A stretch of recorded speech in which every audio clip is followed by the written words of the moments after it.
Good evening, ladies and gentlemen. I'll call the West Mead Township Board of Supervisors Public Study Session to order for October 2021.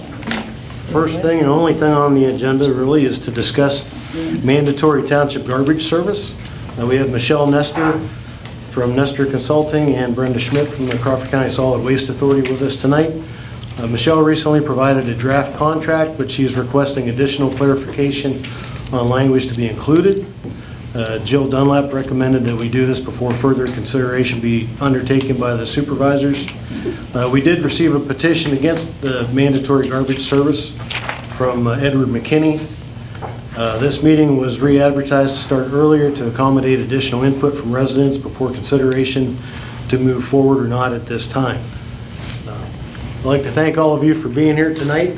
Some of you have been at some of the other meetings in which we discussed the possibility of adopting a mandatory garbage ordinance and awarding a contract.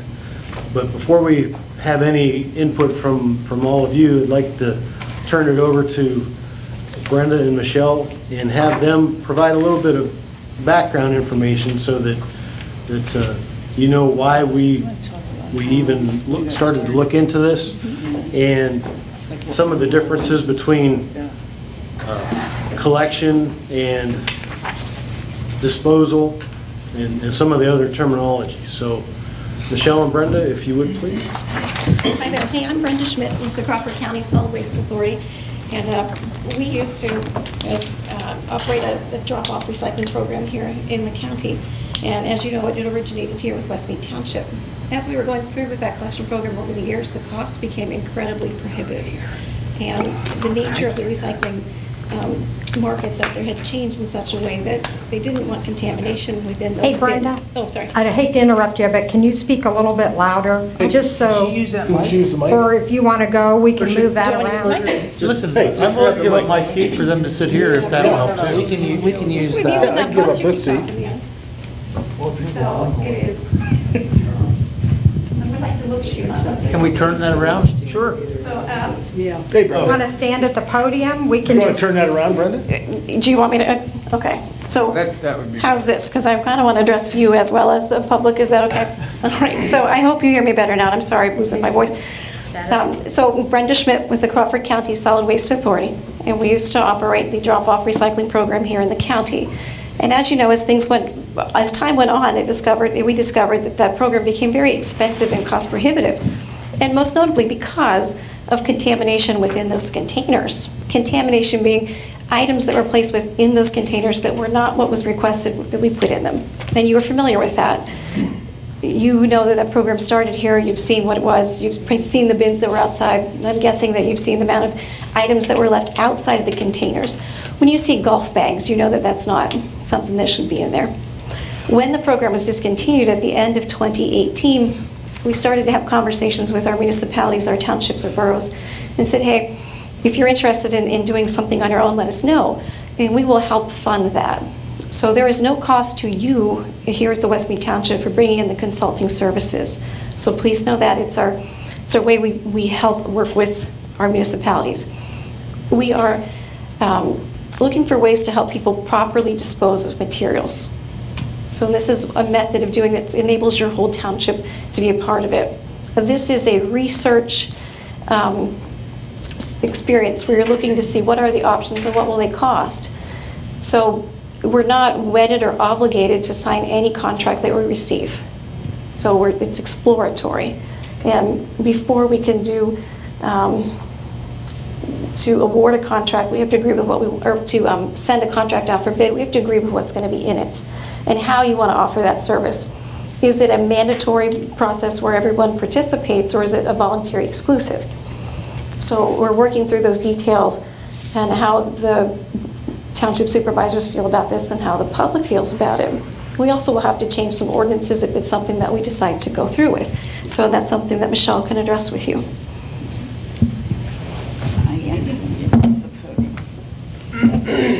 So I'm just going to take a second here because I am on my way to knee surgery, so I need something to lean on, I think, tonight here, because the last meeting we had, I think I talked for about 2.5 hours answering questions, and I'm willing to do that tonight. I guess it's just seeing some of the comments, so you understand my role. I have worked in many capacities in the waste industry, for big corporations, family companies, consulting, landfills, collection. But since I started my own business, primarily I work for local governments. And my role is to help them be able to see the difference between maybe what a hauler tells them and what reality is, because there's nothing in it for me, whether the contract is awarded or not. So I just try and help them understand the little nuances in wording and the kind of services you ask for and how that affects your price. I can't really tell them the price because every hauling company has different profit margins. Some people have brand new trucks, so naturally their pricing is going to be a little higher. Some people have unions and maybe their contract makes their wages higher, things like that. Maybe they've had accidents, so their workers' comp is higher. Those things I don't know from company to company, but I do know that things like if you make your bond higher, then everybody's price is going to be higher. So that is my role in working with the supervisors, and also to listen to the public and find out the kind of services that would make sense in a township like West Mead. There are a lot of ways to do these kind of services. Has anybody in here watched, because I don't want to be redundant, we don't want to be here till 9 o'clock tonight. How many of you have seen the video or been to another one of these meetings? Okay, so that helps me because I came tonight pretty much looking to just answer questions and help to clarify things. But the one thing I would like to start with, because I think it's the hardest thing for everybody to understand, forget about how much waste you throw away. That has hardly any impact on your price. It is maybe 25% of the total cost of what you pay for waste collection. All the other cost is the labor, the fuel, the equipment, maintenance, insurance, all of that stuff. So whether you put out 1 bag or 50 bags, the price of getting the truck down the street every week is the same for everybody. So the more houses you have that participate in waste collection, the lower everybody's base collection rate is. And then we can deal with everybody pays his own way with disposal. But the whole idea of a contract is to make that price of collection the cheapest that we can get it. And that will also depend on the kind of service you want. So if you're just going to have waste collection, it'll be a little bit cheaper than if you have waste and recycling collection at the curb, or if you had yard waste collection at the curb, or if you have bulk waste. So those are the kind of things we would explore. And none of that's cast in stone yet, but we've had, some indicators on what people want. So that's kind of my intro. I'll start taking questions, and I'll probably tell you stories and try to teach along the way. But if I haven't answered your question, try to answer it, ask it another way, and maybe I'll understand it better. So, anybody want to be first? I'd like to just ask for clarification. Is it mandatory, voluntary, exclusive? Is that the term that I? There are a couple. Yeah. What does that mean? Okay, so right now, it's voluntary. People can or cannot have garbage service because there's no contract, and the township hasn't committed to a service provider. A baby step would be that they go out to bid and they get the best price they can, and that contractor would be the exclusive hauler for the township, but there would be no ordinance that says people have to subscribe to the service. But if you want to have waste service, you would have to use that person who bid the lowest price for the township. And then full mandatory means that there is a bid, it's awarded to the lowest price, and everybody, with some exceptions that would be written into an ordinance, would have to participate. And that's a nice word to say, would have to pay the bill for collection. So let me talk about the kind of exceptions that you normally see in contracts. In a township like West Mead that's a little mixed, you're still going to have some farms, and farmers usually have some other ways that they take care of their waste. Or, farm families might have a dumpster instead of, bags, because they have other ways to deal with. Sometimes you might be a business owner that is paying for collection at their business. So the ordinance would probably exempt those people, and there would be a process to prove that you had a business. And then finally, in some occasions, employees are allowed to take waste to their place of business, and there would be a process to prove that your employer allows you to do that. So those are pretty common exemptions. So is that the type of thing that we're looking at here now, that we're planning on doing or talking about doing? I was waiting to see what kind of contract I was writing, because it could be, I think, leaning toward exploring mandatory, because that would bring the lowest price. So there'd be, other than those exemptions you named, there'd be, I would have to pay whether I put garbage out? No, even if it's mandatory, it would include the exemptions I just described, but you would have to demonstrate that you meet the qualifications for that. But you can't just opt out, period, if it's mandatory. If it's mandatory exclusive, then I guess voluntary exclusive, which means one hauler, but it's voluntary to use that hauler. You just can't use anybody else. Okay. So those are the differences, yes. If this contract is passed, everybody will have to pay whether they have garbage to put out or not, correct? It depends on what service they finally decide on. So if they decide on mandatory, Yeah, okay, if they decide on mandatory Yes, service. yes. then everybody has to pay whether they want to or not. right, I just want to make sure that I was clear right, on that. yeah, it's like funding your police department. You don't only pay when somebody robs your house. You pay your taxes, it's considered a public service like They're that. on duty 24/7, so that's a little bit different than what you're talking about. I know people, I'm the one that went doing the petition, okay? Okay. Number one, half the people don't even know this is taking place that I've talked to. And I've got 197, or 92 signatures right now. And that's only because I can only go out an hour or two at a time here and there. And I've had a number of people say, well, I don't have any garbage to put out. I take it to my son's because he's mandated to do it in Meadville. So they'll take it into Meadville and get rid of it. So now they're going to have to start paying.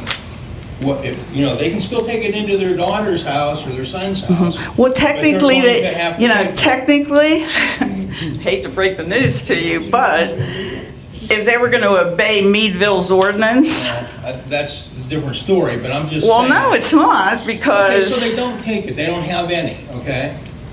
Maybe their daughter comes and gets it. She's not taking it, but her daughter's coming and getting it. Doesn't matter. I mean, usually mandated municipalities like that, you're not allowed to bring garbage in because it's a theft of service. But either way, they're gonna have to pay for it, whether they use it, when they use it or not, correct? Yes, they Yeah, people divide the don't like cost of the truck coming down the street every week, and I should let Brenda Schmidt answer the question about not having any garbage because she's the best at this. Do you want to handle that, Brenda? I'm losing my voice. Okay, Sorry. okay. I mean, it's it's really not possible. I'd like to know what law says that you have to take a service whether you plan on using it or not. Your analogy isn't perfect. I mean, No, it's not. If I'm going to call the cops if I need, if I have a robbery or something, but say that I may subscribe to a private security company and they would take care of anything like that, I am not going to be using the police force then no matter what happens. And it's sort of like, this is like you're being forced to So take it's a a utility that you're not going to use. It I is, don't have to pay for a utility that I have no intention of using, especially if I have to recycle and rinse everything out, and sort everything into separate containers and all that crap. it is a utility. That's a good term to use. And, excuse me for a second.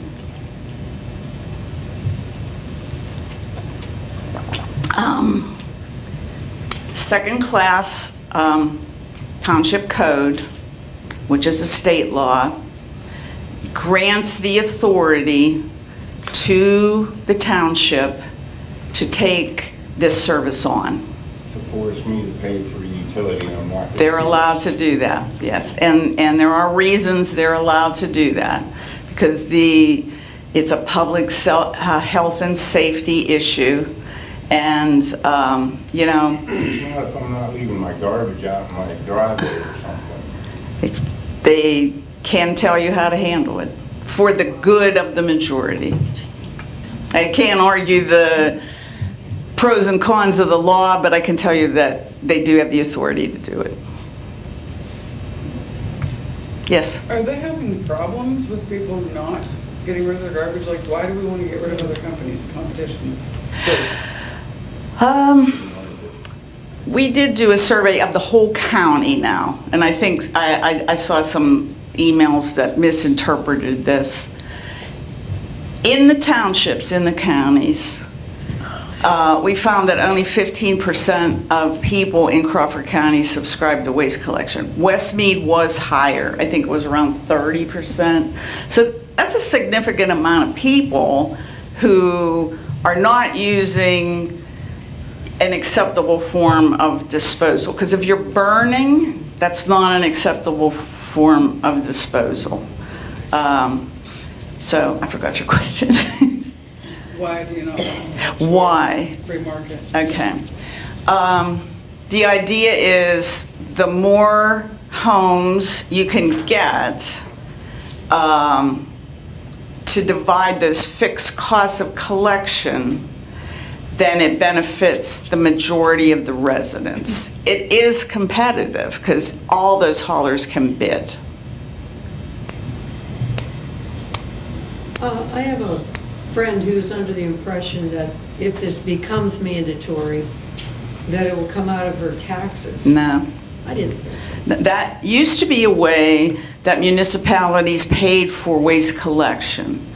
And, it's, there's so many other things that they have to pay for now that they've kind of put that by the wayside, and that is a direct user fee now. Somebody, yes. I have a question about, you just mentioned about haulers. First of all, there's limited haulers around, and depending on how the contract's written, whether you want to include recycling or not recycling, if you include recycling, I think you're going to exclude a couple of the haulers around here. They're not going to even bid on it. You'll have Tri-County, basically the main player out there that's just waiting to come in here and get the contract. And, Raccoon Refuge, I just don't see them wanting to do the recycling. So, I mean, that's one of the things about writing the contract that I would be against putting the recycling in there. Right now, if you want recycling, you got Tri-County. They're there, they can handle it, they do it, fine. If you don't want it, Raccoon Refuge, they do it. They pick it up, they do a great job, they handle it. I mean, there's the other one out there was what's the other company? Well, I have great interest in that because part of my job is to make sure that I bring in the most competition Right, and I to bid think on it. competition is so limited, even waste management now. I don't even know that they'd even be wanting to come in here to even bid on it, the way they're getting out of the local residents type of hauling or picking waste stuff. You're So, probably right with, if it was curbside, but there are some other ways that it could be written, that it doesn't have to be a curbside recycling collection. You know, that would pose some problems maybe for the township, but that's something I think we could consider. Yeah. I'm willing to talk to the supervisors about any and all options because none of them are new to me. I've been doing this, you know, Brian, for a long time. So I understand what they're capable of, yes. Okay, let's say you get a contract for 3 years, 5 years, whatever you're gonna get. They give you a good price, okay?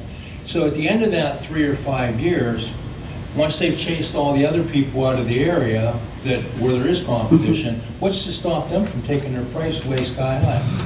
So one of the things that I recommend, and I know the supervisors don't have any interest in going down that path anyhow, is, you know, residential is only one of the line items of service that these haulers have. So we're not going to do commercial. That's one way competition stays alive. We're not going to do roll-off service. That's another way competition stays alive. And, you know, I've been doing this for 30 years, and I can tell you that these companies go in cycles. So they sell their company, and now there's no competition. Next thing you know, that same guy's back. 5 years later, he's back in business again, or somebody else. The entry barrier to waste collection, especially at residential level, is fairly low. So yes, competition could stay alive. Okay, one more along that line of competition.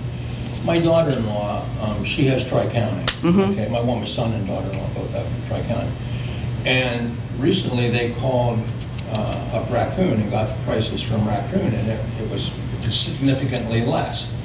So they called back to Tri-County and said, you know, we're going to have to, you know, switch over to another carrier. They said, oh, why is that? Well, we found somebody that can give us a better deal. Well, what are they charging you? And she told him, she says, oh, well, we'll meet that. Okay, if you do this, it's going to take away that No, option it puts it right up front. You wouldn't, somebody who did that on their own would not know that they could get a lower price unless they were ambitious enough to do that. But when you bid it, you're forcing them to put their lowest price out there if they want the No, business. you're taking away that ability to negotiate. Yeah. Okay, we can agree to disagree on that. Another question, yes? Can you tell me that if Cockerton is mandatory, the city of Cockerton? Brenda, I think it is. I think they require all their residents to have garbage service. Yeah, So it's mandatory, not the voluntary? right. Okay, there was an article in today's paper that Tri-County is, I guess, going to be up for bid again for the city of Cockerton. They have the recycle and the garbage collection. They pay $19.50 a month. I have Tri-County, same thing that they're doing in Crawford, and I pay $31.50 a month. Personally. What about the city of Mayville? That's mandatory, correct? Right. Okay, which we all know, but I just wanted to verify it. They have a lot of service. What's that? They have a lot of services because they have trash, recycling, and yard waste service also that's at the curb. Okay, now, how long of a period of time have they had the mandatory? They've been mandated to have waste collection at least since 1988 because they're, through Act 101, which is a state law, they're considered a mandated municipality. So they have to have waste and recycling service. They used to provide it themselves.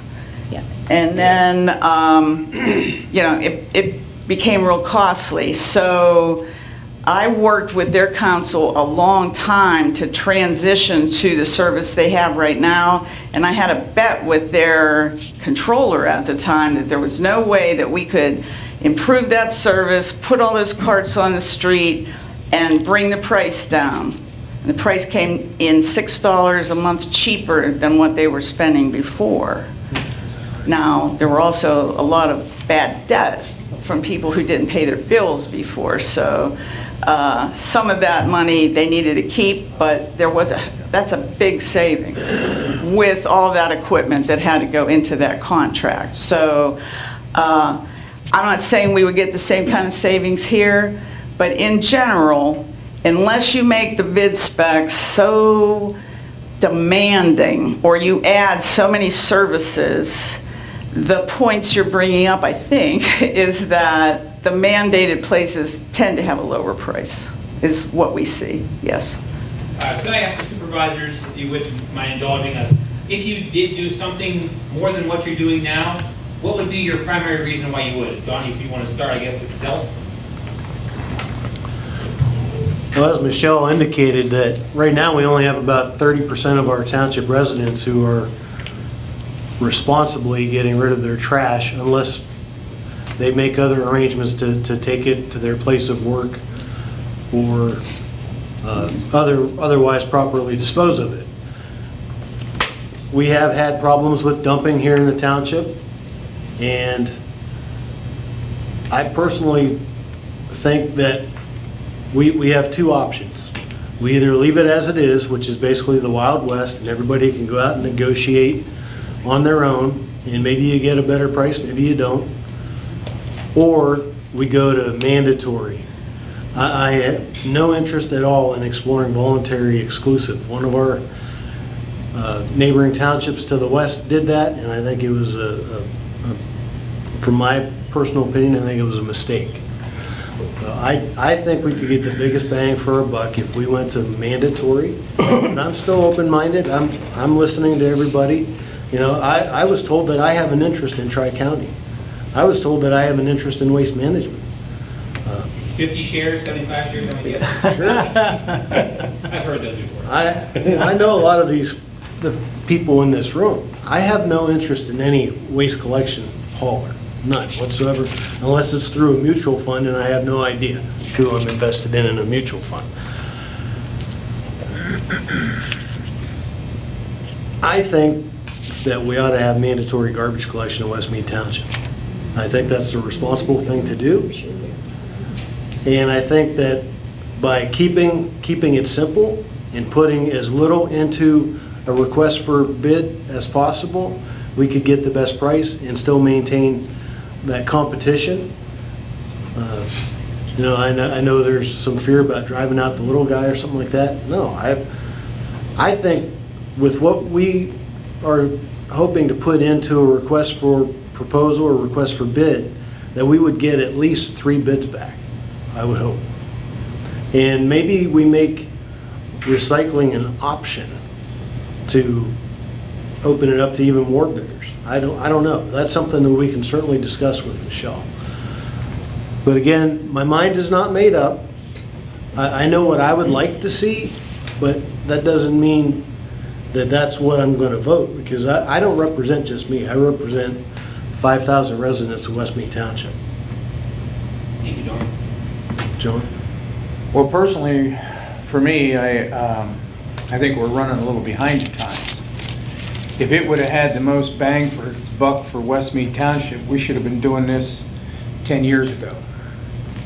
And what I mean by that is you know, we don't currently have mandatory garbage. We have a burning ordinance. We have things like that. We had recycling, and I was a firm believer in recycling. And I mean, I pushed behind that program right along with these fellows that started that program here. And I was doggone disappointed when it went down the way it went down, because there was millions of dollars sent here for that recycling program. And I used the term 10 cents on a dollar. That's exactly the way it went out of here. You know, and the time that it made money here. Not a lot. It wasn't totally self-sustaining, but it made some money. And it supported our fire departments on this side of the township. But back to your question, Eric, my main reason would have been the hope that we would have been able to receive grant money to buy equipment, that we do have a leaf collection. And our leaf collection is not mandatory. We do it voluntary. And I got to tell you something, just about everybody in this township, maybe a few that don't, but we pick up more people every year that want to do the responsible thing and clean their yards and, you know, make their places look good and respect their neighbor by not burning their leaves and getting them to the curb. And there's a lot of you right here in the room, and I know, that use that service. And we just started yesterday for this season. And we ran all day yesterday, we ran all day today. And this is just the beginning. But where we didn't benefit from this thing, if we would have had it in place years ago, the city of Meadville just benefited by it. They just got their second Vector truck through grant money, and it's match money, okay? And I believe, Jill can correct me where I'm wrong, but I think we had about $170,000 in that truck, and we paid every dime of it. We all paid every dime of that truck. We weren't able to get a nickel. We tried, but we couldn't get one red penny towards helping to buy that truck. If you get a grant, we're still all going to be paying for it through our state taxes. It's all government money, but you understand, it makes it a little easier on us that we can take money from our general budget to give you a better road, do more services for our people, cut brush, plow snow, everything that we do on a year-to-year basis, buy salt, buy anti-skid, buy materials that we use year-round. So we can take, you know, instead of throwing out $170,000, we might have had half of that. Not even half of it. Huh? Not even half of it. Well, I'm just throwing a number out there, but I'm just saying, we could have took the other half of that money and put it to better use someplace We're else. still all paying for it if it comes through the state. That's And true. there's less accountability because they have to move it another step away from the place that's being the... I think you're missing the point. The point is, I'm not saying that you're not going to be a part of paying for it. You are, I already told you that. You're already paying. We paid for that truck. But I'm saying that we could have taken some of that money and utilized it to help our fire departments that are struggling from year to year, trying to keep their people, their volunteers certified and what they have to pay. See, it's not just this subject. It's hundreds of subjects up here that we have to scratch to pay for. And I can tell you right now, we're down, Jill, what are we down, another 20% or more this year on our liquid fuels money? Because, but we're down every year. And the reason why is because of what we're living in right now. You know, you've got this COVID thing, people aren't traveling. We rely on liquid fuels money to pay for our projects, okay? So when you got to rob Peter to pay Paul, sometimes you have to do it. And that would have helped us. So that would have been my main reason and focus for the mandatory garbage. And I can tell you, I'm listening to both sides of the fence. My main goal here tonight was to have these two ladies, because a lot of people come in here and said that they didn't know anything about this. Well, we've supplied a lot of ways and avenues for people to hear what's going on up here. And we constantly tell people, we have a meeting every second Tuesday of every month. These doors are wide open. And we urge people to come up here, get involved, listen to what's going on. So that, you know, we can't beg you to come out of your house to pay attention to what's going on up here. You are here now because it's a subject that truly affects you, okay? So does everything else up here. So we want people to get involved. But my main goal tonight was for these two ladies to get here so that everybody else could hear the other side of what they're trying to explain. And the main thing was to try to get a better price, better service, less trucks on our roads. Because I gotta tell you something, I'm not real proud of the condition of our roads. A lot of people tell me all the time, man, you got the best roads ever. Well, you know what? He knows different. He knows different, and so do I. Our roads, we have roads that are in terrible shape. And we get liquid fuels money to pay for some of that, but not enough. We get $150,000, maybe $160,000, $70,000 a year liquid fuels money, costs you about $300,000 to do a half a mile of road. Okay? I'm gonna So the get rest back of the to- money, we've got to go find someplace, tax we- dollars. So- If we so- could, Mr. DeVore, let's let Mike give his reasoning behind it. There's, you know, the reason why I'm looking at it, we are behind times with the trash. There's a lot of responsible people in this township. People like the trash day we have up here. We used to have it twice a year, now we're down to one. I don't know how much longer we're gonna be able to keep that up. Yeah, it's nice, but it costs big money to do that. If you can get rid of your stuff during the year, then that means you don't have to sit up there in line and do it. You're still paying for it one way or another. You're gonna either pay for it weekly or monthly or quarterly, or you're gonna pay for what we have to do up there in dumpsters up there every year at the fairgrounds. I don't know how much longer we're gonna be able to do that. It used to be twice a year, now we're down to once a year. 2 days a year. Yeah. So, another thing too is the roads. Our roads, I had one of the gentlemen send a thing, said, well, I don't know why, he said it don't hurt Route 86, Route 27 there. Them roads are built a lot different than what we have here. We do not have 6 inches of blacktop on these roads. Some of these roads are gravel with oil and chip, that's all they are. And they won't take that heavy weight. And every one of these haulers that are coming into this township are driving tri-axle trucks. That's 73,280 pounds. I live up in a subdivision up off of 77. 4 times a week they come in there. One hauler comes in on Mondays for one house, but he makes a whole loop around the whole place driving around. Then Tuesday, here comes Tri-County. Wednesday's another one that comes in, I don't know what their name is, and finally on Thursdays, here comes Waste Management in. All great big trucks.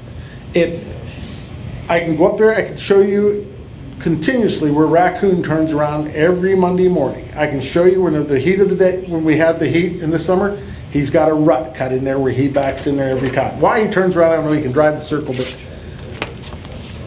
this here, we're not eliminating competition.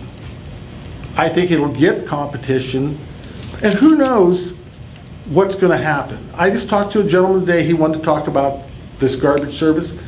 He said since the 1st of July, with Waste Management, his price has went up 300%.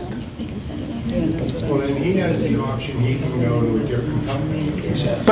But you're not gonna get, it's not gonna be much different, because another thing too, then he said, listen, before I go any further, he said, I burn stuff yet. Well, you're not allowed to burn. We have no burning ordinance, you know. I don't care who you are, even you generate waste at your home, correct? Correct. How do you get rid of your waste? None of your business. Okay. I'm not out burning it, I'm not burying it. Okay, well, but I just want to know, everybody in this Now room, if I'm gonna be forced to pay for this, then yeah, I'll be using the hell out of it. well, that's what I hope you This is do. basically a tax on all of this. You're saying you're gonna save us money on a stinking leaf truck, and you're basically taxing the whole township to get your way for your stinking leaf truck. And I'd be willing to at least spend as much as you would spend for a leaf truck to fight this crap. It's tyranny. It's not, no, it's not. Yes, it is, it's tyranny. You're No. forcing us to do something that we don't normally have to do. Yeah, Well, we can forget about the leaf truck because you already paid for it. yeah. It's already bought and paid for. It was bought in 2016 Well, then because. why do we have to get? No, that's what I told you. I told you, you didn't listen. I told you that I didn't see the benefit. The benefit that I was looking for should have been done in 2016, or like I said, 10 years ago. I don't know what we could get now. I'm not gonna buy another leaf truck. I don't need one. You know, I use it 4 months out of the year. You're still using that as a justification for doing this mandatory. No. No, it isn't. We're not buying anything with it. But you're You still can't. using that, you're using that as one of your talking points. If you're mandatory garbage, what else? Burning, recycling, it puts you in a category where you can apply for grant money, okay? At this point, I don't even know what we would buy, okay? I have nothing that I have no wish list because of this garbage thing. So the leaf truck has absolutely nothing to do with it. Then why I do you keep said, bringing it up? Seriously, you're using it as a talking point. actually, no. now. I told you if we were going to be benefiting by it, it would have been 10 years ago. Okay. Not today. Okay. I've said it 3 times. But 3 you're the times. one that keeps talking about it. Well, that's Mr. Or Eric back there asked me what my reason was. That would have been my reason, okay? What's your reason now? I didn't say I was for it. I never said that. Never said that.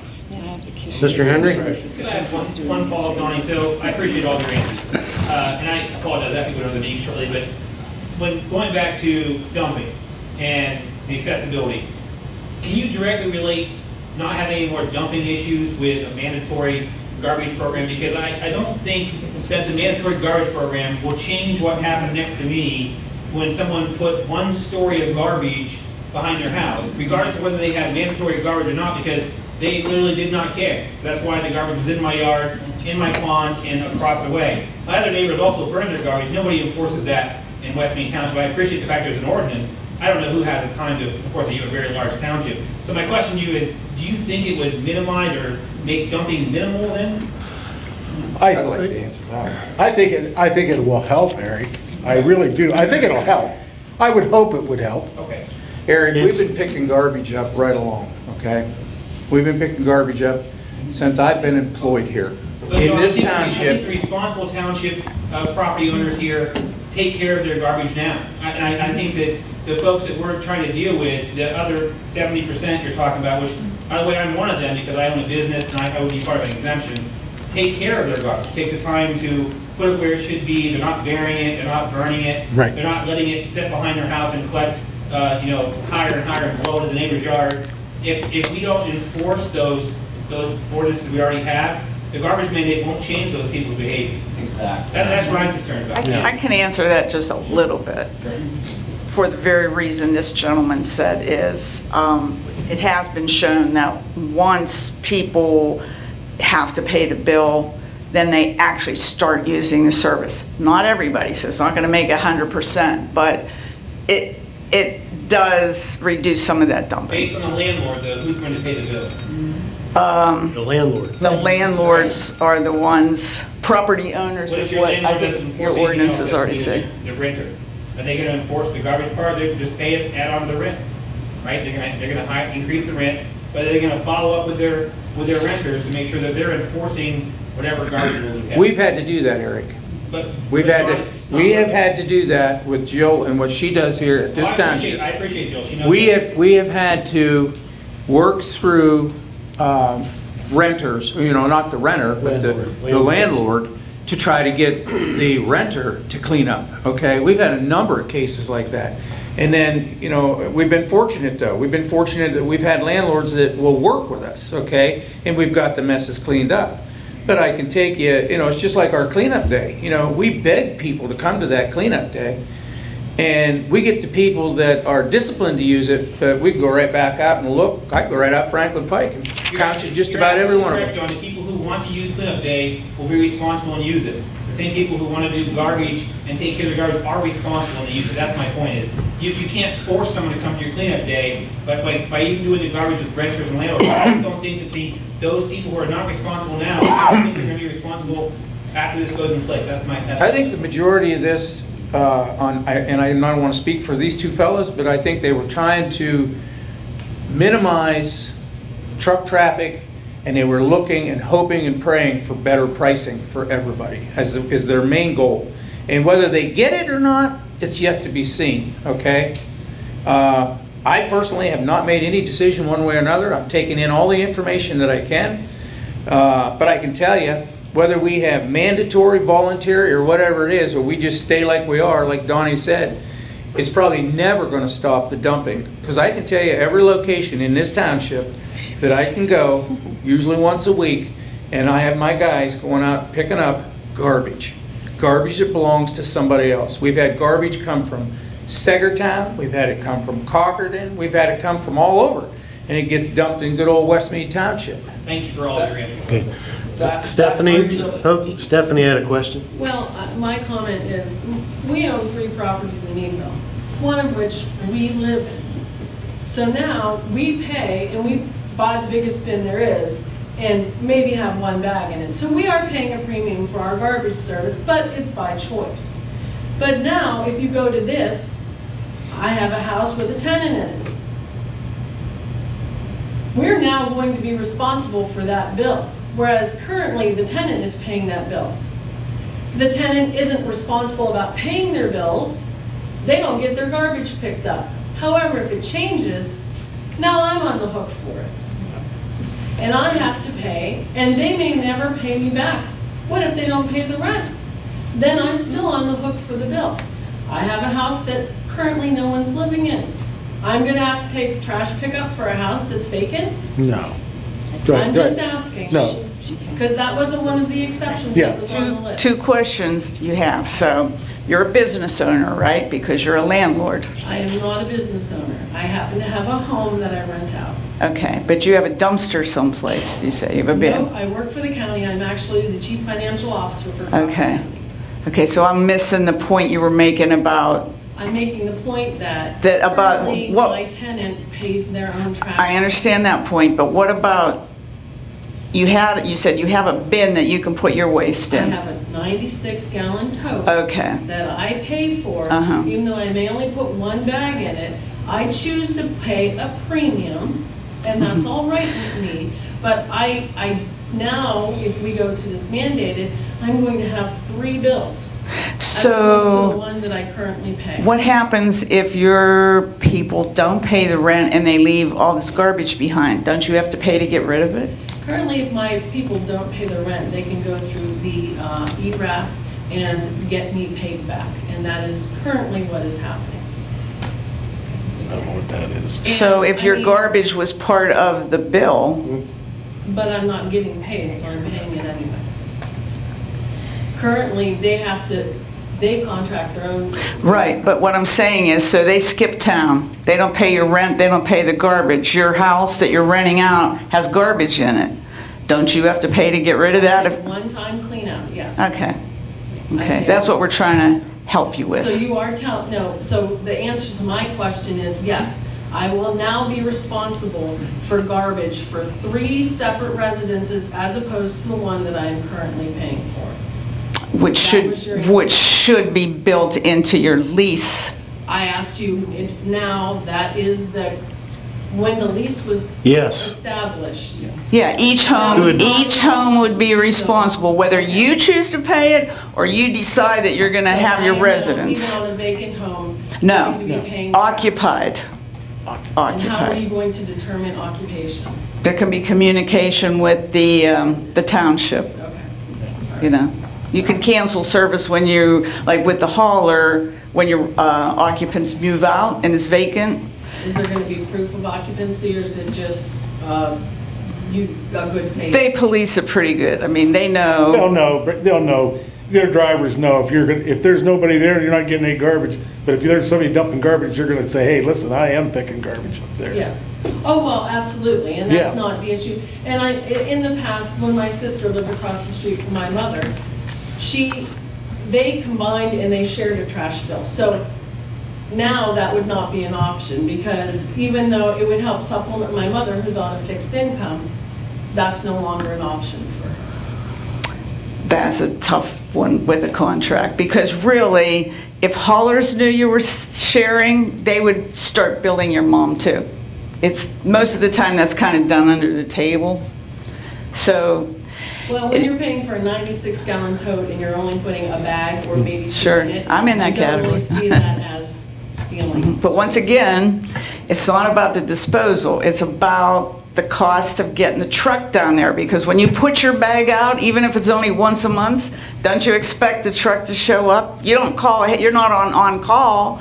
If we bid service like that, the price would be through the ceiling, because they would have to charge you from point A to point B that time you called. So instead, we have the truck come every week, up and down every street, and it's a shared cost is the concept. Right. You're looking at it in economies of scale. So Yes. the more that there are, the lower the price was. I completely get the concept behind it. I'm Stephanie, not can I ask you a question? Sure you can.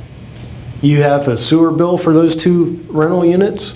The tenant has the sewer in their name, and the other house does not have water service to it any longer. Because it's unoccupied. It's unoccupied. Because Right. it's unoccupied. And here's, listen, Yeah, and that is a good way to show whether it's occupied or not. A lot of people go through if the water's hooked up. here's the thing, Stephanie, all we're really, listen, the people here that, that have garbage service, I don't, if you have Tri-County? Well, no, we had Ron, She said that. which came to something else, Yeah. and now it's Waste Management. Okay. So- All right, I'm paying right now $114 every 3 months. Yeah. If I could get that down to $80 every 3 months, I think that's a benefit. I'm not disagreeing with you, but you can pick up the phone and call them and negotiate. They won't, they did, listen. They when- do for me. Well, in August, they raised our rates from 111 to 114. I called down there. I said, hey, listen, I'm sorry, I'm gonna have to cancel your service. And she said, why? I said, listen, somebody else is in the I told them it was Raccoon, they're here.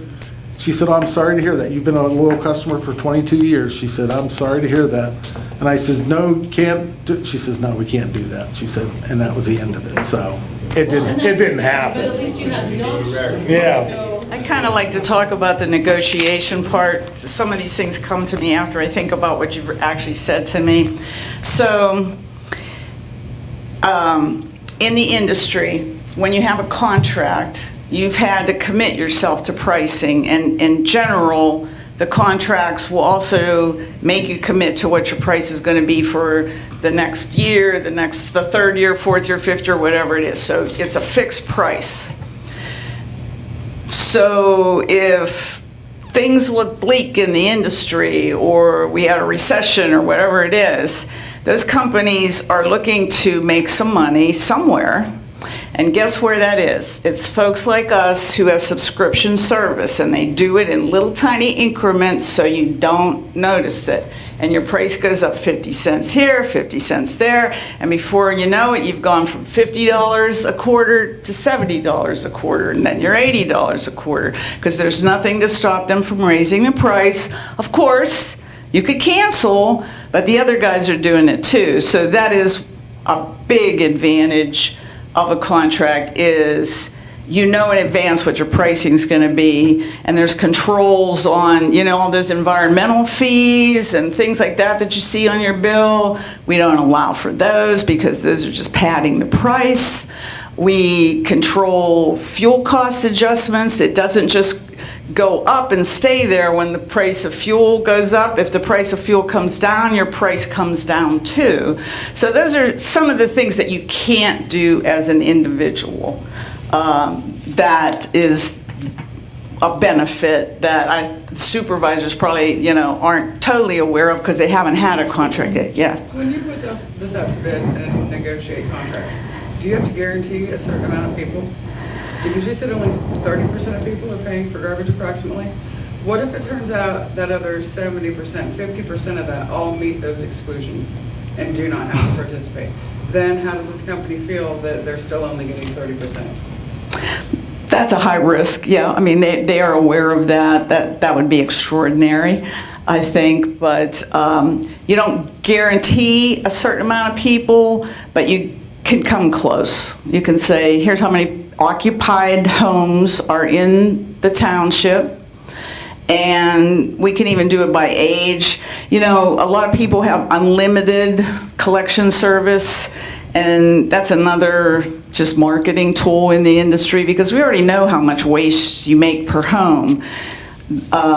So it's a risk of the hauler. We give them the best information we have, and they judge that, and that's how they do their pricing. Yes?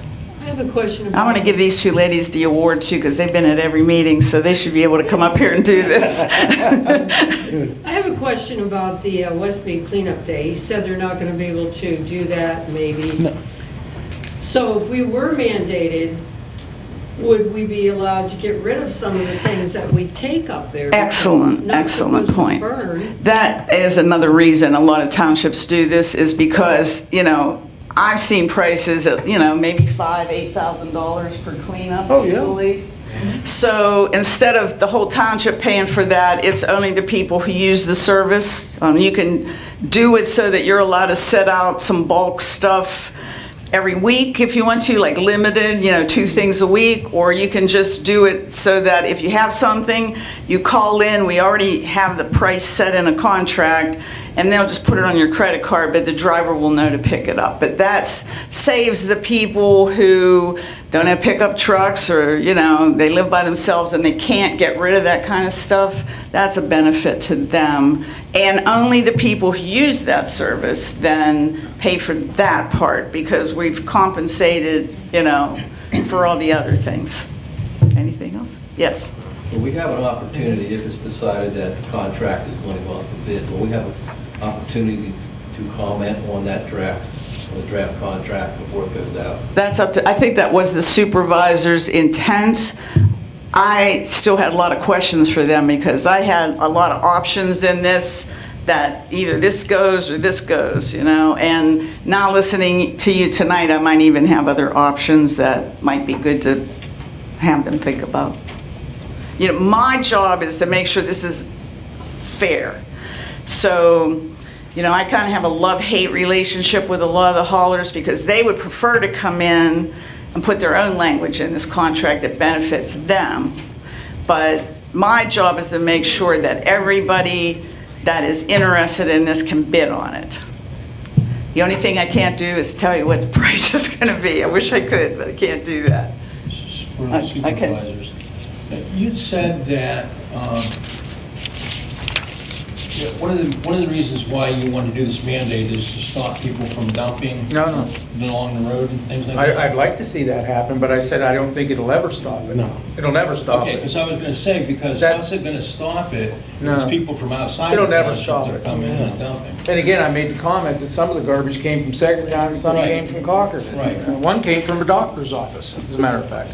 And basically what it is you have people driving around out there that they think they're gonna get a credit card number or something off your bill, and they're gonna be able to shiest some money away from you or do something. I have no idea, rooting through somebody else's garbage. I can't imagine it, but trust me, we pick it up, and I don't think that'll ever stop it. This has no bearing on that whatsoever. I do know there was a couple fellows over here that had questions. Yeah. Yeah, first, I think you should have mandatory recycling. I think if you ask any business owners that have dumpsters, you'll find out where a lot of people are getting rid of them, and they're certain to put padlocks on them. But I have one question is, if you're mandatory and somebody doesn't pay their bill, what happens? So there needs to be an ordinance to make it mandatory, first of all. You can't just go out to bid and award a contract and tell the hauler it's mandatory because he has no teeth then to do anything. So there would be an ordinance that would allow that hauler to pursue the collection of that. Usually they take people to the magistrate, and it's not easy. But they do win a lot of times. So do they just stop picking it up then? They can, yeah, it depends on what the ordinance says. And then there's usually interest and a restart fee, and it becomes expensive not to pay for the service, more expensive. But if that person still doesn't pay? Yeah, well, you win some, you lose some, But there are more, there's fewer people in a government contract like this who default than just do on their own, not having any Is there an expense there for the township? Is that in the contract that the hauler has to do that, or does the township have to do that? It's in the contract, it gives the hauler rights to do it. The responsibility of the township then is to enforce its ordinance. So there's a certain... What recourse will they have to do if the person doesn't? Depends on what they want to write in the ordinance. Well, Barry, if we had something stated in it, we could take them in front of the magistrate, but I gotta tell you, we've done that here before. And I can tell you something, all it does is cost us money and wasted time, and you get a little slap on the hand, and you turn around a week or two later, and the same guy that's the offender, he's right out there doing it again, And you put a lien on their property, Alan will tell you, we've got liens on properties in this township because Township codes of houses that were falling in and we've never been able to recoup a thing. Well, that's my point. If you're making So- if you're just, if you mandate this, which I think it should be, but the laws aren't there to enforce it, just like the sewer authority. Everybody has rights too. Well, just like the sewer authority. Yeah. There's $200,000 right now in arrears of West Mead Township residents. Mm-hmm. They're in the process of taking people's houses. Are you willing to take someone's house because they haven't paid a trash bill? And if you're not, you might as well not make it mandatory. because Exactly. Once Exactly. somebody finds out they don't have to pay their bill, Exactly. it'll be a snowball effect. Yeah, you gotta be You're thick-skinned to be sitting here. I can Well, tell you you know, that. and Barry, that's a good point you brought up. How many homes has the sewer authority taken in West Mead Township? None, have they? Right now, yes, they are. Are they? Yeah. Sadly, they are, yes. It's gonna go that far. And the authority does their own billing, correct? Pardon? The authority does the billing, so they're the one that the money's owed to? Yeah. Yeah, so if the hauler's doing the billing, then he would have that. Yeah, but he's not gonna, come on, the hauler's not gonna put in all that effort to go after one person. No, they do them in batches. He's just gonna pull his cart, and that'll be it. They do them in batches. They'll take 10 or 20 people at a time and do it, you know. I'm not saying it's easy, I'm not saying they win them all, but that's, you know, we've had this conversation Here's the thing, before. Barry. If you're gonna commit a crime, you're gonna commit a crime. If you're not, you're not. You know. I want to answer your question again. I got to think about it a little more. So, we know from the drop-off recycling program that was here, that is one sure way to find out how many people, or that there's a significant amount of people who don't manage their garbage correctly because they were putting it in the recycling dumpsters. So that was one of our first gauges, and that's universal. We have found, it's one of the reasons that the county stopped the program, is that when you really took a look at it, the drop-off recycling programs enable people not to have a garbage service because it's a convenient place to take it. So that is one of the things the haulers would be looking at too. So just want to add a little, yes. I just want to go on record to say that my husband and I are in favor of mandatory with recycling. And I know that this has been going on for quite a while, and then it was interrupted by COVID and what have you. And wondering if you have any idea when this might all be resolved one way or the other. I wouldn't give you a guess. Actually, you know, I thought that we would have had time to discuss that first draft of a contract I gave to them. And then, you know, we got the petition, so we decided it's a good thing to, you know, keep asking me questions. But the goal was to have some kind of answer by the end of the year, but service wouldn't start till the middle of next year because you want to give whoever we get the contract time to get trucks and carts if we wanted those and things like that. So there would be plenty of time for you to prepare for that, but Michelle, let me say one quick thing. I personally am not satisfied, and I never have been satisfied with the turnouts. We had meetings at the fairgrounds, what, twice? No, twice. One at the fairgrounds, and then we had one here, and now we're doing this. And, you know, we've had these ladies back numerous times, and it's been on the website. There's been all kinds of ways for people to hear about this and learn about it. Those that haven't, I don't know what to say because we've made the effort. It's been out there. But I personally, I'm not satisfied tonight when I sit out here. Now I see a handful of people that have been here numerous times and these ladies and whatnot. But my point is we have 5,000 plus residents in this township. And we're only hearing from maybe 30 people at a crack. And times 3, that's 90 people out of, you know. But we have 200, almost 200 people over here on Ed's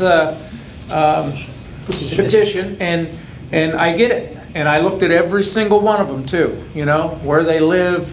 Know some of them all very real personal. I know Ed personally, but I'm not satisfied with the turnout. I think when something like this happens to a township, when there's a decision like this to be made, people need to get off their chair and come on up here and sit in one of these chairs and let's talk about it. But this is not a big turnout. This is, how do you make a decision on this? For me, very difficult. Yeah, but John, if you've got a trash hauler, and It's you're very, paying, and you're paying $30-some a month, and you're reading in the paper where people that have contracts are paying 20, yeah. it's a win situation for you, so why would you come up here? That's I mean, I'm still gonna have trash. Well, then why does he have 200 signatures? And I know that, I bet you, if you looked at them all, Ed, you gotta admit, those people, the majority of those people haven't been to a meeting. Well, I can say this, John, probably half of them didn't know about it. Some of them don't get the Tribune. Some of them aren't on Armstrong cable. They have dish satellite and that, okay? I personally did not find out that the meetings were on YouTube until after this petition was started. And I went back and watched the back things now. I thought this was a done deal a long time ago until I saw the article in the paper back in July. Okay? Decisions aren't made fast in this kind of government, I can tell you that right now. And I will say this for you guys over here. I appreciate you guys. I've been in the township, will be 45 years in February. And I have not had any complaints about where my township tax money has been spent. The only time that you've seen me here, John, was once back when they were starting a burning ordinance and they were saying that I couldn't have a campfire after 9 o'clock at night. And that was silly because most people don't start a campfire until dark, okay?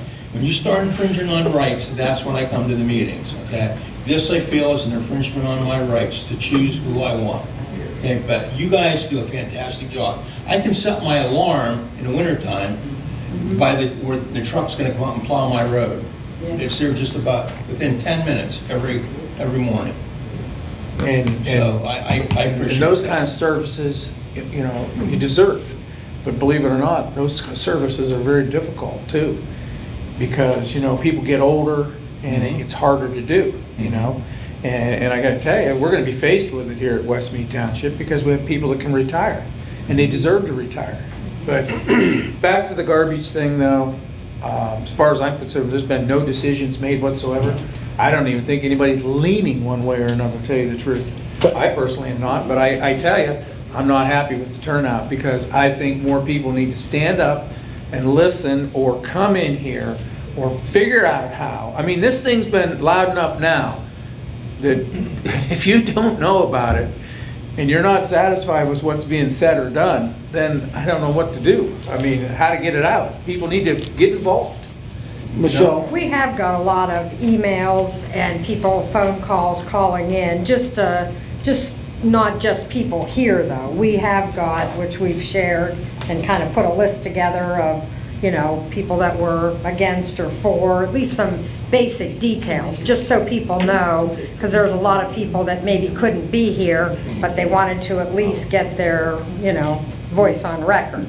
Michelle, would you explain to them folks what our next step would be, that we draw up a contract? Sure. The contract, just explain to them what next contract ordinance are two different things. Explain to them so they understand. So we'll talk about some more ideas, and then, you know, eventually I'll present them with the language that interprets what they've decided upon, what kind of services we would put out to bid, how many years, you know, is it unlimited, is it carts, is it bags, whatever, all those kinds of things. And then instead of probably putting the whole contract out there and forcing you to read that, we'll probably have like a fact sheet that explains, here's the services we're bidding, this is what we're looking for. The contract itself controls the hauler. So it tells them, you know, what kind of vehicles he has to have, when he's allowed to collect, if there's penalties because he spills on the street and he doesn't clean it up, you know, all those kind of things. It's all about the contractor's behavior. So seeing the contract as a resident doesn't do much for you because it doesn't tell you what you have to do. It's the ordinance that you folks would want to see because that is going to say who has to participate, what are the penalties if you don't. It'll probably also talk about, you know, businesses having to have waste collection. They wouldn't be in this contract, but generally that's what these things do. So that's the next step. Once we find out, what the final decisions are. And I want you all to know that, I kind of gauge what the audience is saying too, and whether I think this is the right time for a township. I'm not afraid to tell a township, you know what, you might want to throw the towel in on this. I can feel that sometimes. The past 2 meetings, actually at the end, have been rather positive. And people ask good, fair questions. I think you did that tonight too, but those are the next steps. So a draft of a contract, if they like the way that is, then we would put it out to bid. We would receive the prices. And at that point in time, if the prices aren't that much of an improvement for people, there's really no sense to go through with it. So they can throw out the bids, and that's that. If they would decide that the pricing and the services are good, then the next step would be that they would pass an ordinance if they decide that mandatory is the way to go. So that would happen first, and then they would award the contract to whoever was the lowest bidder. Yes? When you mentioned about the container, do we have to buy those, or are they included? They would be included, right, as well as the repair and the maintenance and all that. Okay, because I know some people told me they buy their own containers. Would you consider, especially because we have a lot of elderly people that maybe do share with somebody, I know you said you're not supposed to, but would you consider like giving them a discount, a senior discount? It's possible. I've done that in contracts before. When you give senior citizens a discount, everybody else pays more, but, I mean, that's how it works, but. That shouldn't be. I mean, can't we, because I'm sure they don't probably have a lot of money. It goes back to that fixed cost and dividing it by all the homes. So if somebody gets a 20% discount, then they factor that in, and it's not a lot, but there are ways to handle senior citizens and small, because there's some young people that are small generators too, But however, most elderly people are on fixed income, so if they don't have to pay now, and then you throw a $100 bill at them, that might be a deciding factor between food and medicine. Well, that is the $1 million question in the township is, what are 60% of the people doing with their waste? I mean, it has to go someplace. Everybody makes some waste. It's impossible not to make any. I bet everybody in here already has garbage collection. I don't think there's anybody here that doesn't have it, but we're here trying to find information. One other thing about the contract, how long the length of a contract are you talking? And we know how, once you get a contract, people break them all the time. Just like you said, mentioned fuel costs, unforeseen circumstances. Oh, no. And then at the end of that contract, if, say we don't like what happened, can we stop that? At the end of the contract, yeah, you're done. You rebid it again, or if you didn't like, if that didn't work out for the township, they can go back to voluntary again. So, time frame. The fewer the years you have, the higher the price will be, because particularly if you want the carts, they need enough time to write off that equipment. So, I suggested a 5-year contract to keep that price down. But the supervisors were looking at a 3-year at first, and then it could have extensions. Maybe you get to the end of that year and the market price, for who knows what reasons, gas went up or plastic went up, so somebody to buy new carts, that looks really high. So you look at your contract and you have the ability to extend it because your price is good, you could do that legally, So I usually recommend a 5-year just because it makes the per price per home per month the lowest. But 5 years scares some people, so that's an option we have to discuss yet. Anybody else? My only point would be that if 70% of the residents don't currently have some kind of garbage service, you're basically going to penalize them if you go to a mandatory service. Somehow they're getting rid of their garbage currently. They're not all just dumping it randomly along the roadside. No. So they're doing something responsible to get rid of it, the majority of them anyway. So you're going to penalize 70% of the people, plus a few of us that get rid of it in another cheap manner.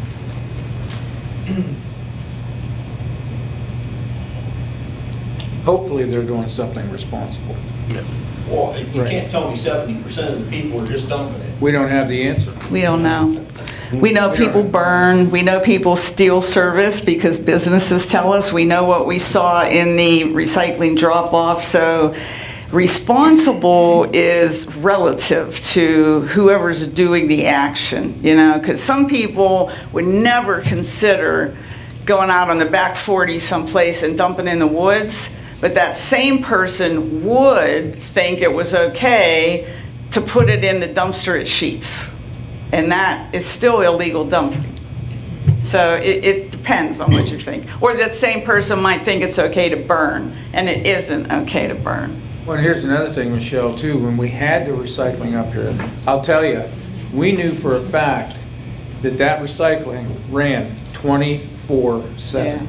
We could come in here in the dead of winter, 2 o'clock in the morning to start plowing roads, and there was tracks in and out of here on a constant basis, people in and out of here on a constant basis.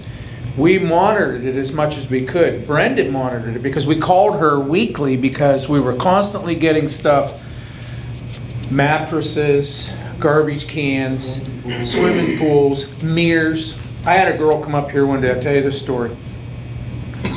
I told her, I saw her trying to put this mirror in out there. I says, ma'am, that mirror doesn't go in there. What do you mean? I says, it doesn't go in there. It's clear glass, colored glass, that type of thing, mirror. She leaned the mirror against the container, and I said, well, where are you going? She walked over to the car, got a hammer, smashed the mirror, and left. So you know what we did? We had to clean it up. But our dumpster back here reflected on that, and Brenda knows that, and so does her dumpsters wherever, because she was in here on a weekly basis loading truck after truck after truck, and sometimes more than one, and it was a weekly basis. Motor oil was notorious. They would bring the cans, but they weren't empty. They were old motor oil. Throw it in the dumpster. We dealt with it on a nonstop basis. The other thing we had people coming in, I don't even know what they were after, but they were crawling in the dumpsters. And it was coupons, I think. But we literally had to put locks on the dumpsters because, and it was women too, believe it or not, that were going into the dumpsters, crawling in them. And that's what we dealt with. But as far as, you know, bad dumping, did we get garbage? Sure we did. We got household garbage all the time. So we just did the right thing. We picked it up, threw it in our dumpster, and, you know, we had to take care of it. So. Are there any more questions or comments? I had one.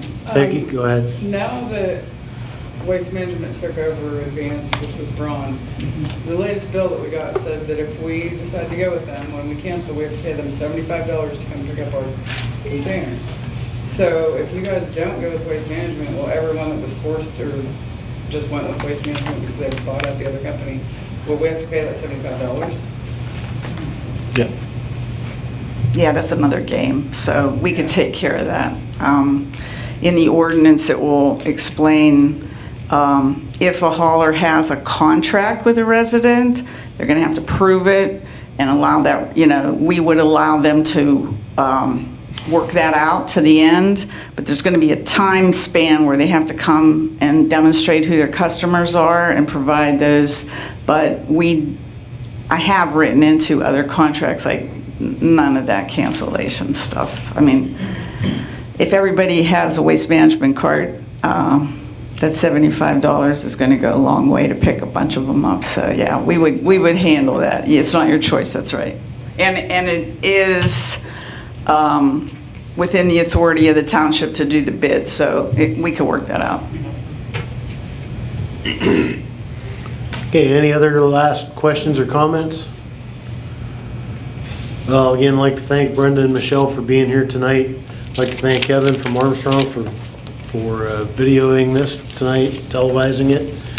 And I assume that it'll be on Armstrong, and we can probably get a copy and put it on our website. We put a link to the YouTube website, the YouTube video. And anybody if you haven't already seen the video from our last meeting with Brenda and Michelle. It's about almost 2 hours long. If you watch at least the first half hour, 45 minutes or so, you get the general gist of everything. Would encourage you to do that. Maybe a little bit more in-depth information than what we went over tonight. But, How do you find that? I mean, is there a date on that to look it up, or? it's on West Mead. It's on our website, westmead.org. It's right on the homepage. Yeah, if you go to westmead.org and then just go like halfway, you'll see in big letters, there's a thing that says garbage seminar, and you can click on that.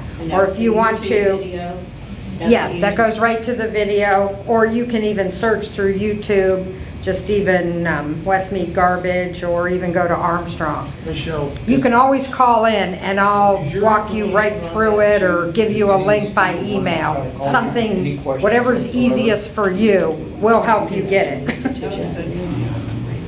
I mean, I don't know. Yeah, probably not a good Comes idea. from Jill and Yeah. Jill would answer. Yeah. Oh, okay. Because you need a record of all that. Yeah. Right, okay. I missed that. I'm sorry. No, it's okay. Oh, I said, Don't I worry. said call you. They should contact me directly. I'll answer them, but I would rather have them come through you so that you have a record of it. Yeah, Whatever you want to do. yeah. Okay, I'd like to thank everybody for coming tonight. You're more than welcome to stay for our regular meeting that starts at 7 o'clock. The only other item on the public study session agenda is to review the other items. I don't think we need to do that. Entertain a motion to adjourn the study session. Want to make a motion to adjourn? I make a motion to adjourn. Second. Roll call? Yes. Okay. Yes. Thank you. I noticed that sign.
That whole corner up there for a solar.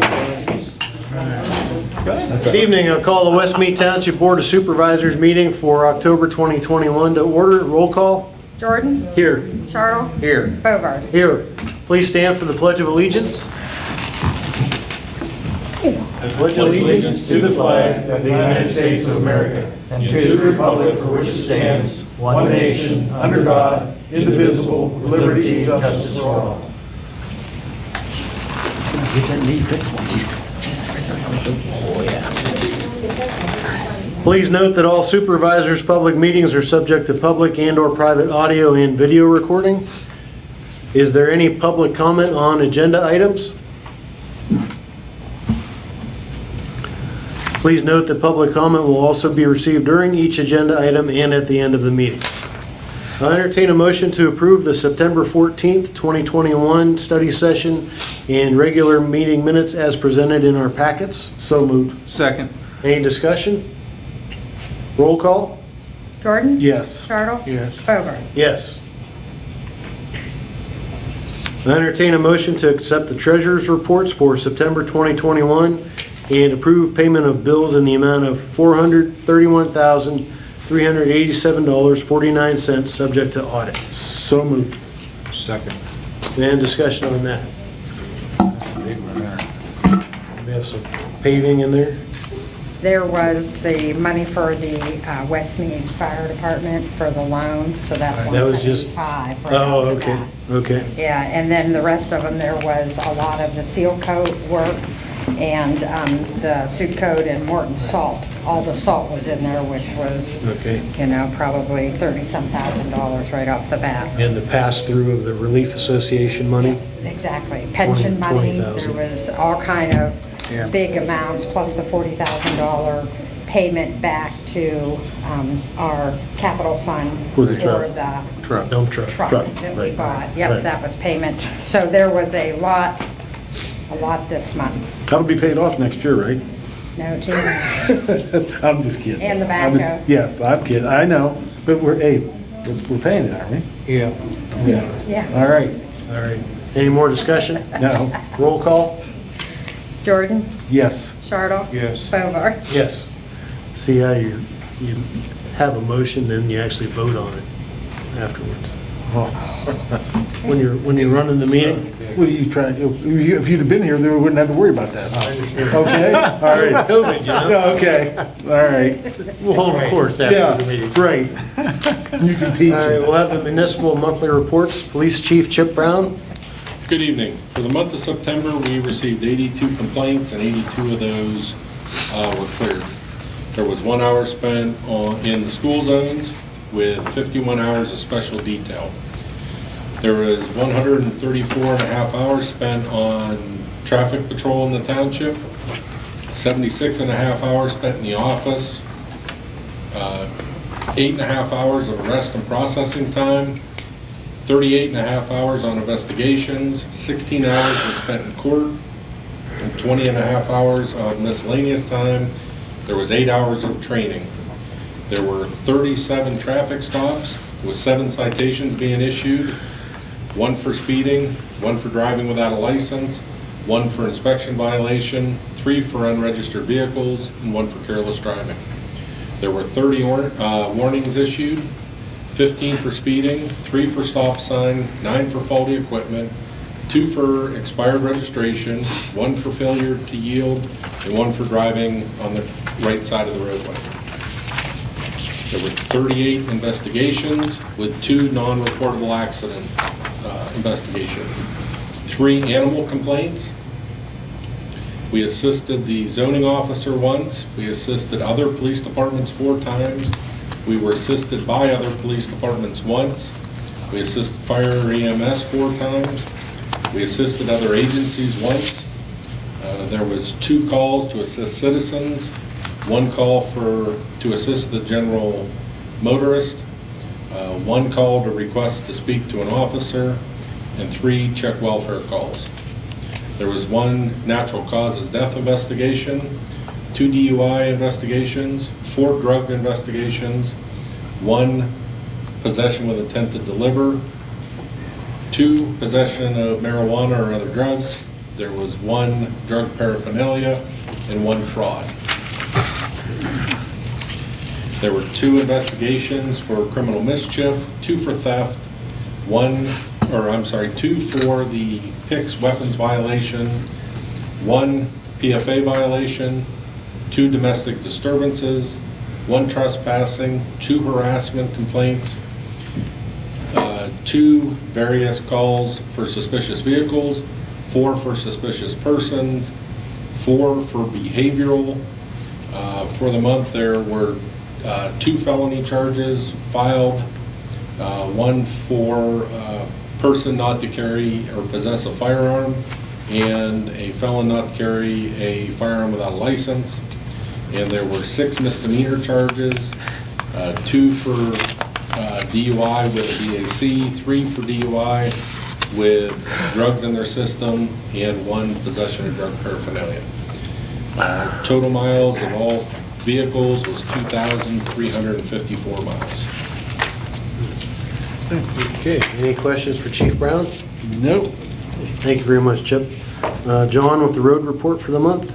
From 9/14 to 10/12 today, we did some work out back of the building to prep for our generator pad that we've been working on for a number of years here to try to get a generator that'll run this place, being that this is an emergency shelter.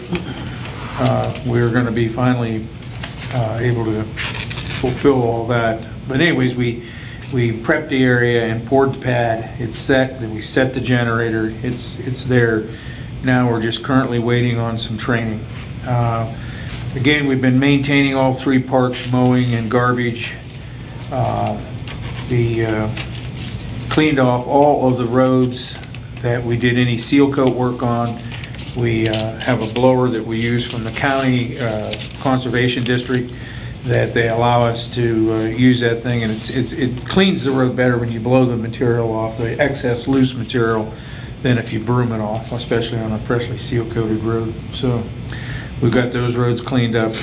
We started our last round of mowing of berms in the township and for the PennDOT Agility Program. We had quite a bit of repair to road signs and delineators, and the roads, like Devore Road, we went from one end to the other end to try to illuminate the edges on Devore, which we also got Devore Road on for some edge lines for painting for this year. We also stockpiled about 600 tons of salt to be ready for the winter months.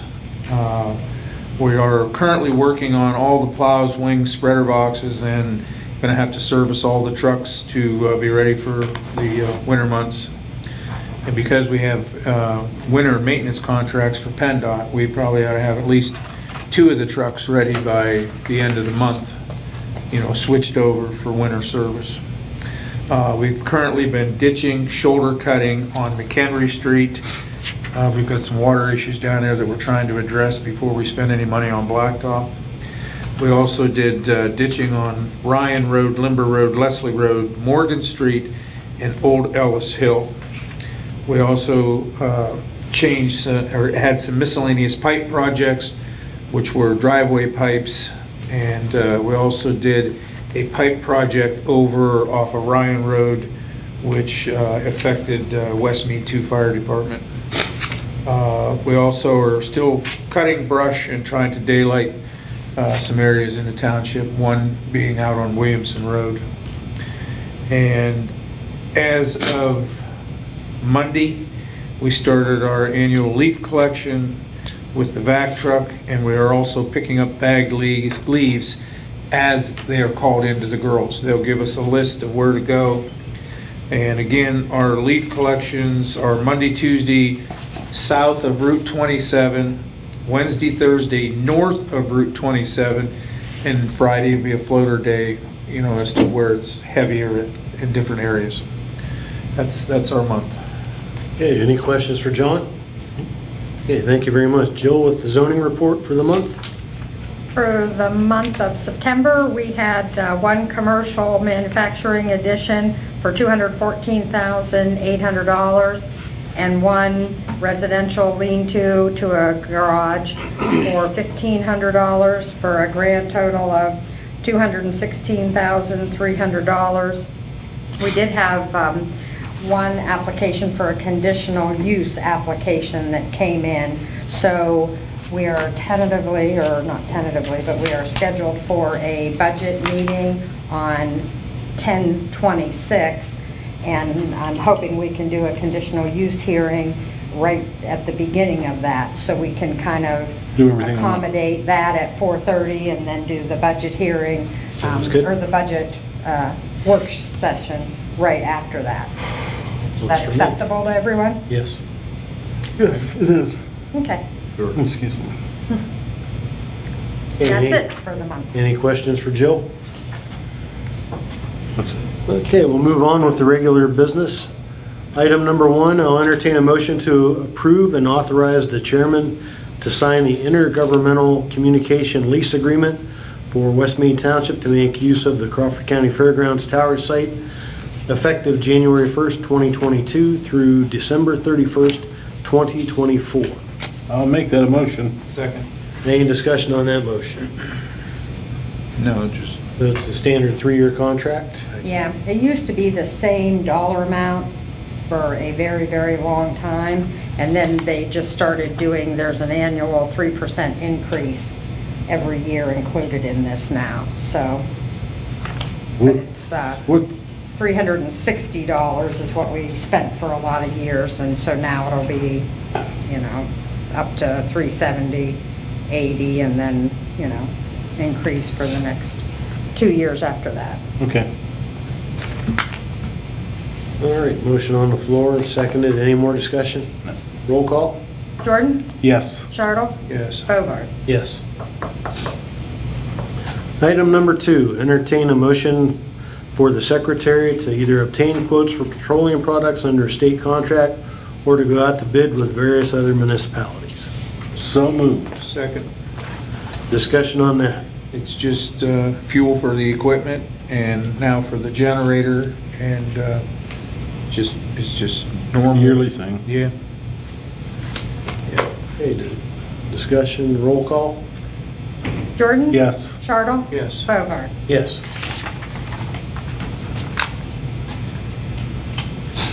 Item number 3, entertain a motion to ratify resolution number 2021-12, authorizing the sale of personal township property pursuant to section 1504 of the second-class township code for the sale of the 2004 Ford Crown Victoria to James Bailey in the amount of $1,000.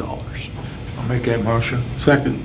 Discussion on that motion. It was a retired police car that we had used here after Chip retired the thing.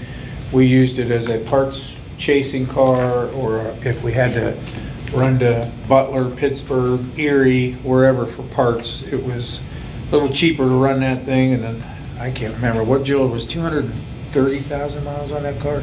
Yeah. Something like that. Mhm. But it was time. And he was happy to get it, and I think we got a fair number out of it. It was an 04, and it was time. Yep. We needed some space in the garage as well, so. Any more discussion? Roll call? Jordan? Yes. Chartle? Yes. Bovard? Yes. Item number 4, entertain a motion to adopt resolution number 2021-13 to approve the purchase of a 2022 Ford Police Interceptor utility vehicle from McCandless Ford in the amount of $44,375 and to approve the purchase and installation of necessary ancillary equipment, including all lights, radios, computers, and graphics from ISV US LLC in the amount of $12,635 under the PA State CoStarz contract program. I'll make that motion. Second. Okay, discussion on that? Chip, is that Ibis Tech? Is that who that is? Yes, it's still Ibis Tech, just it was resold. Oh, okay. So that's the new name. Right. This is just taking the place, like John said, the Crown Vic was rotated out of township use. So our Tahoe is going to be rotated over to township use. And, technically kind of the Explorer that this is taking the place of has 110,000 on it. So this would be one of the main vehicles for the full-time guys. And then the part-time guys would still use the other Ford Explorer. And currently, that Explorer that he's talking about with all the miles on it is currently at Lakeview Ford right now with some issues, so probably wouldn't be run as much, but it'd be used as a backup for you, right? Correct. Okay. Yeah, and, you get the perfect storm like Fair Week. Yeah. Fair Week, we had that cruiser went down, so we actually could have used 4 vehicles over Fair Week for what we had to do, but we had to utilize 2. That's all we had available, and we made it work. But what's your projected date of? when they were 16 weeks out, give or take, so we're probably looking at sometime around a spring delivery. We usually shoot for April. Yeah. After all the salt and stuff's off the road, and instead of trying to bring something in the harsh weather. Is that 16 weeks for just the car or 16 weeks for everything? That's just the car. Oh, just car. I got a question. It says we're going to purchase it for 44, but on the sheet here, it says that they gave us a discount of $5,429, it takes it down to $38,946. You're right. Yeah, it's the back page, the 38. Right. Yeah, 38. So it's not 40, it's not 40. This doesn't So it's reflect the CoStar discount. 38,946. Yeah. So 38,946, but the IBIS tech is right, because it Okay. was, All right. I just seen that last sheet, and I just. good catch. Well, it's hard to get one over on her. You can put it in my paycheck, it was my. Hey, you just saved us $6,000. Yeah. There you go. I wondered why I thought the price, when I added those two together just a few minutes ago, I thought, that's a lot of money for a vehicle. But the 12,000, the other number is right. so. I knew he had sent a couple different bids. I didn't think one was that high. Yeah. I was gonna ask you later because. Well, that's a discount for the CoStars. Okay. Okay, any other discussion? No. Can we ask about the computer? Is that the computer we talked about the last meeting included in that? Oh, that's good. You wanted just around? Yes. Any Yeah, other public comment? Actually, the computer is, we've already bought one to take the place, so it'll just be moved from one vehicle to another.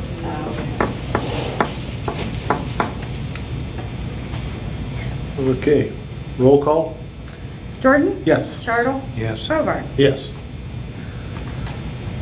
Item number 5, entertain a motion to adopt resolution number 2021-14 to approve and authorize the chairman to sign the document to restate the township pension plan standardized adoption agreement to comply with the Internal Revenue Code regulations and to amend and restate in its entirety effective January 1st, 2021. So moved. Second. So this is retroactive to the beginning of the year. Yeah, and we sat in, Alan and I both sat in on a conference call with representatives from the pension plan, and he's been reviewing all the documents, so do you have And anything else? you want? No, there's been very few changes, but this is I don't know how many years, I think it's 6-year period of time. Yes. They re-examine the plans that we have in place, and it's done on on whoever's providing those pension plans. It's done through their samples and their forms that they use, and they just have to make sure that they're concurrent with the IRS rules and regulations, and that's the purpose of it all. So. Okay. Any other comment, questions? Roll call? Jordan? Yes. Chartle? Yes. Hobart? Yes. Okay, that's it for the regular business. A couple of notes. Trick or treat night here in West Mead Township will be on Thursday, October 28th, 2021 from 6 p.m. to 7:30 p.m. And it is the same night as Meadville and Vernon Township. The next note, we will be purchasing road salt for the 2021-2022 year under state contract from Compass Minerals America, Inc. for $49.51 per ton. This is $13.48 cost per ton less than last year's price. North American Salt was bought out by Yeah. Compass, Yeah, well, yes. and that's this company. It's a huge cost savings that'll help us. That's awesome. Yeah. There was a big thing on the national news about that they indicated, and they got rid of a lot of help too, said that they were gonna pass all the savings on to the customers, so this obviously must be it. Hopefully, we get the same quality salt. Hope Well, that's, yeah. we'd like to make We sure. won't know that until next year. Yeah. Have they ever owned a salt company before? This Compass, Yeah. Don't know that. honestly, I don't know that either. This was a new name to me, Yeah, a whole new address. I'd never Well, heard of them. is International still out there? Haven't heard of See, it either. And that probably was International. Morton Thiokol was a big one. I don't even know if Morton's still out there or not. Well, Morton is Morton Salt, so Yes. yeah, they're still, they Right. didn't get ours. Yeah. They got a lot of the other counties, but not us. Yeah. So this must be for what it was once International Salt. Right. And International, their prices are always reflected lower than Morton's anyways in past bids, so. We're pretty full up right now, so we probably won't know Yeah, until we're in good shape the here. end of this, Okay. well, into next year, right? Into Oh, yeah. 2022. I mean, it depends on what the winter does. The weather, yeah. But I mean, if you needed anything, it wouldn't be much over a couple loads or so, maybe. Okay. Is there any public comment? Not used to having public at the Yeah, meetings. it's kind of nice. No public comment? Okay, supervisor's final comment. Only thing I can say right now is it's getting darker earlier. The leaves are blowing, the deer are running, so please use caution in your driving. It's become that time of year, if you don't know what, from one day to the next, what's gonna happen, so that's all I can say, is please just use a little caution. Go ahead, John. The only thing I have, about the same thing Mike says, it's getting darker, and I always tell everybody every year, boy, if your mailbox needs any attention, go ahead and give it to it, because, you know, once we start in the winter, when the snow and the wind and the rain and all the debris is pretty hard on the mailboxes, so we try to stay away from them as much as possible. And the other thing I'd say is you know, the garbage collection thing, we talked about that at length tonight. You got questions, you don't have the answers that you want, call in here, try to do the best we can there to get that information out. And again, there hasn't been any decisions made at this point in time. We're still discussing and negotiating and talking back and forth. So I say if you're concerned, then give us a call, get involved. That's all I have. As John just mentioned, we had about an hour and a half meeting prior to the regular meeting for the month, and the entire subject, the subject for the entire meeting was garbage collection. As hopefully everybody knows by now, we are considering mandatory garbage collection. John just said no decisions have been made yet, and that is correct.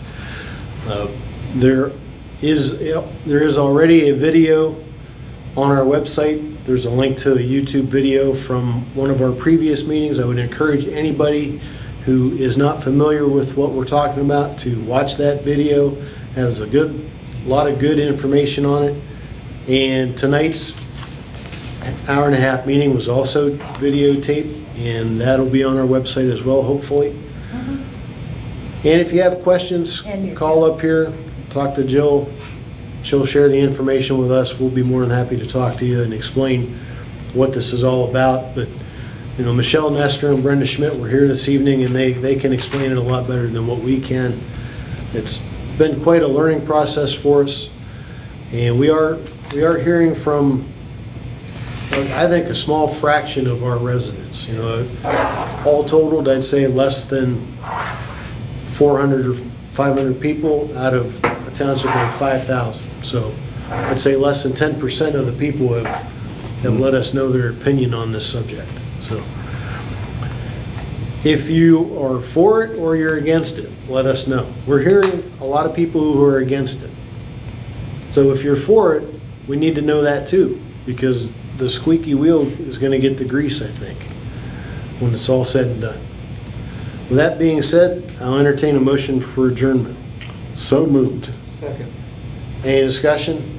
We're adjourning to an executive. We're going to adjourn to an executive session for personnel matters. Roll call? Gordon? Yes. Charles? Yes. Hoover? Yes. Thank you very much. Have a nice evening.